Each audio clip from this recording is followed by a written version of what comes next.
Last of Us Part 2 announced. And they even, in the setup, said like, hey, this is early, everybody. But the team was excited. They wanted to show it off. And there is a cinematic trailer with a 19-year-old Ellie playing guitar, looking bloody. Got a thing going on with her hands. Yeah, and then Joel walks in and they talk a little bit, and that's it. And then the crowd lost its mind. Were you guys in the room for that? Yes.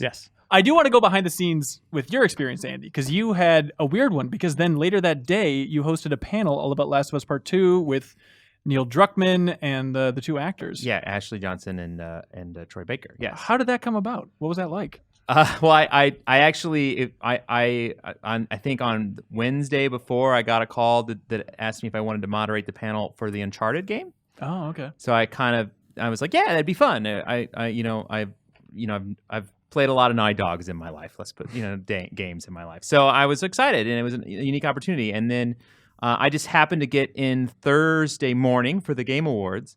Then they gave me a call, and they're like, well, we changed our mind. We want you to maybe moderate. Would you be interested in moderating a different game? And I was like, sure, whatever, let me know. And then they were like, it's what you think it is. And I'm like, it's what I think it is. And Jack like, and Daxter. And they're like, yeah. And I was like, whoa, okay, crazy. And I brought up actually that Monday we had been making bets, at our office about if it would or would not be there. And I was like, well, I'm 10 minutes away from Naughty Dog. Can I swing by and talk with the team and prepare for this thing? So I got a chance to go talk to the Neil on Thursday, kind of get the download to be ready. So it was kind of fun because when the trailer came on, I knew what trailer it was. Do you know what I mean? And so I was like, when are they going to figure out? When is the crowd going to know what this is? Because Firefly icon. Yeah, and so I was just kind of sitting there and like, okay, there we go. There we go. Okay, there we go. And I was like, it was, man. I did not realize that many people would know the Firefly. I was also amazed. Yeah, by that. They was like, boom, and the crowd went nuts. This is like the Sonyest of the Sony fanboys in that entire theater, though. Yeah. And they were clued in. Yeah, and they knew immediately, and were excited. And I thought the trailer was great, and so that was kind of the basis. And then just the panel was a lot of fun. I had a good time there. Is it nerve-wracking being up on stage like that?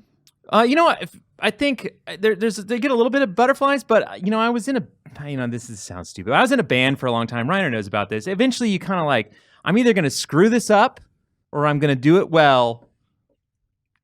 Same result, right? You're still stuck up there, kind of thing. So I made lots of mistakes in a band. I did a lot of stupid things in a band.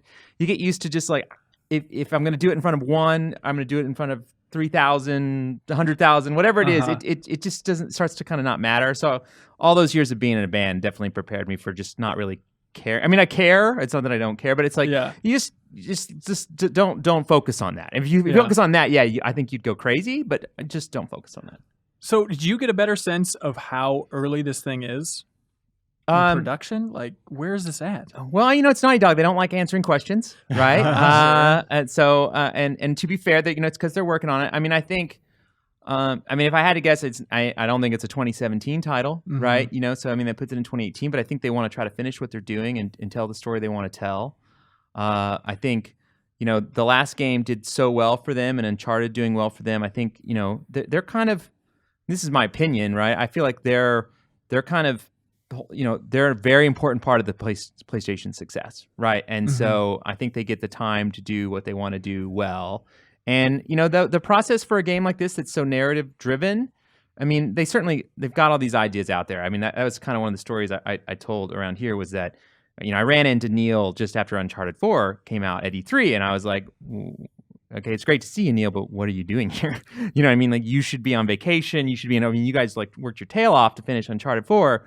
What are you doing here? He goes like, yeah, I know, but we just got really excited. We were like working on something new, and we just went into the office and just started work on them. So when I went on Thursday, I was like, so what were you working on that when I asked you at E3? He's like, oh, this is what he's like, we'd been waiting to finish Uncharted 4, and they love Uncharted 4, and it's not to, but they just had all these ideas that were already in motion that they'd already been talking about for, Last of Us Part 2. And then it just kind of like, once they had free time, it was like, dive in, get working on it, right? Yeah. And so there's a lot of excitement from them and everybody there about where to take this.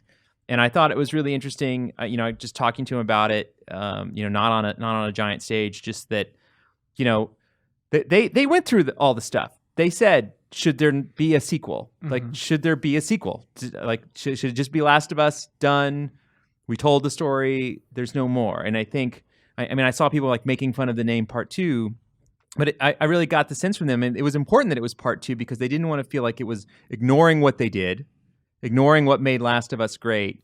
They're trying to be additive, right? And not make it worse because there's a sequel, or make it, I mean, like, I know that sounds kind of stupid to say. I mean, no one wants to make this something worse, but I mean, I think they want to respect what they did and respect that people wanted it to be its own game, or that people even said, you could make a Last of Us with 2 different people in a different part of the world being the Last of Us, like another tale that's kind of a horror, kind of end to humanity kind of thing. There's a lot of things you could have done with that franchise, but I think they chose this because that's what attracted them most, right? And like they liked the story they could tell, and even Neil told me stories of, I was like, so what do you do with the story here? And he's like, we come up with an idea, and like you go into Evan's office, he's one of the co-presidents of Naughty Dog, or Christoph's office, and go like, here's my idea, and it's like, okay, not that idea, you know what I mean? And like, they kind of, it's all iterative, from everyone being involved and like kind of bouncing around because they're looking for something that they want to be impactful.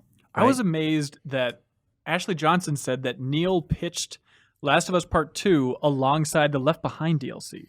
He said he gave her the scene over 2 years ago. Yeah, exactly. Yeah. Like this has been, I got the impression that it started ramping up, and then there's the Uncharted 4 detour, finished that off, and now we're getting back to He didn't stop working on Last of Us. That's what the impression I got is he's kept that burner alive. Not that the entire Naughty Dog workforce. No, like I'm sure it was just small pre-production. Probably him off to the and side. Bruce and a couple other people were probably like, go to lunch and discuss something.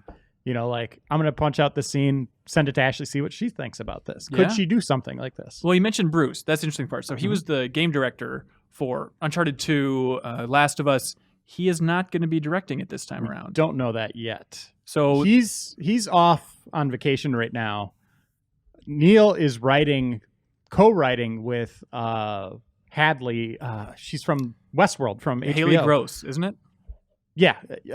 He's working with her on it, but Bruce might come in later. They said he'll be coming in later, but Bruce has always been more on the gameplay end. Right, for sure. So Uncharted, he was kind of the gameplay guy. Last of Us 1, he was kind of the gameplay guy. They shared co-director duties. That might end up being the case still. We'll see. I know they're kind of hinting at that not being it. I hope whereas Neil tweeted like, she's writing this with me. He didn't make any mention of Bruce at all.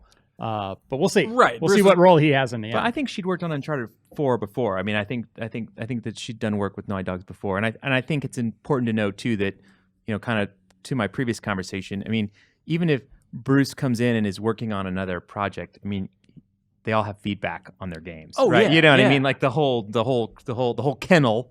Right, has you're big on nostalgia. Is there? You know what I mean, and can give feedback on the game. So that's just part of the process. I don't think this is an Amy Hennig thing. Like I sense there's blood in the water, but I don't think there is in this one. I think he's just on vacation. That's the sense I got. It's interesting, Andy. Do you remember back in like 2012 when we were at Naughty Dog for the Last of Us cover story, and we did a video interview with you and the 2 co-presidents of Naughty Dog talking about like, hey, we're becoming a 2-game studio. It is this big hurdle to overcome to become a 2-game studio for Uncharted 3 and Last of Us. And it feels like that crumbled for a little bit once Last of Us shipped because they had to get all hands on deck for Uncharted 4. Do you get the sense that with this Uncharted expansion alongside Last of Us Part 2 that they're becoming a 2-game studio again? I mean, I think, any studio, you got to remember they're always working to be efficient, right? Which is like the production teams, artists, and things like that are working on the games. They want to keep them engaged, right? You know what I mean? They don't want to have them sit in the office doing nothing for 6 months. So, I mean, they were always working on 2 games, right? And even if these are the 2 games that we know about that are in production, that are being built right now, there is without a doubt a 3rd game, that is being like flushed out, right? But they flushing out a game is not, talking to my developer friends, and I'm not talking specifically Naughty Dog here, but I mean, there's a lot to think about and like what kind of game you're going to make, and a lot of people you're going to talk to, and a lot of people you've got to convince that this is the game that we should make, right? Because I mean, it's a big decision. I think that's why that trip to see The Last of Us was so interesting, in that you're like, wow, you guys are they did a new IP for every new generation of hardware, but they kind of quit with Uncharted. You know what I mean? Like they actually brought it forward and brought it to a new platform, which was kind of different for them.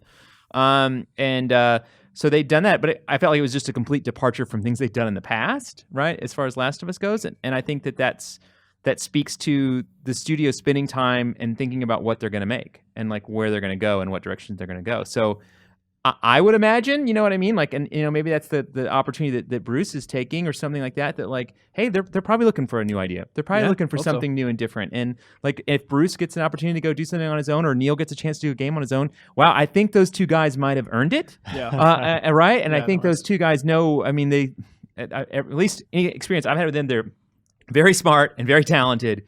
And so like getting a chance to have them work on titles and just even if they're not in full production, that they're being worked on and fleshed out is, I think, important stuff that needs to be done. I mean, that's a game doesn't just, you don't, like I said this, Neil, you don't just like write the draft script, go in, shoot it once, then leave and see you guys later. You know what I mean? Like you're going to go back, you're going to reshoot, you're going to do a lot of things to kind of flesh the story out. And as we mentioned on the panel, like the endings for both the games were changed, being both Left Behind and The Last of Us.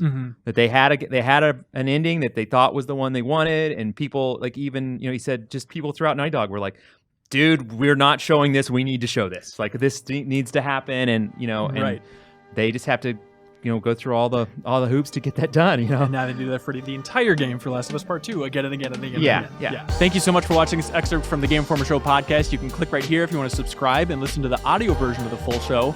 Full episodes air every Thursday, and they feature Game Informer editors sitting around talking about the biggest reviews, previews. We talk about exclusive impressions of Game Informer's cover stories. We have long-form developer interviews, everything that's great in gaming. So every Thursday, be sure to check it out.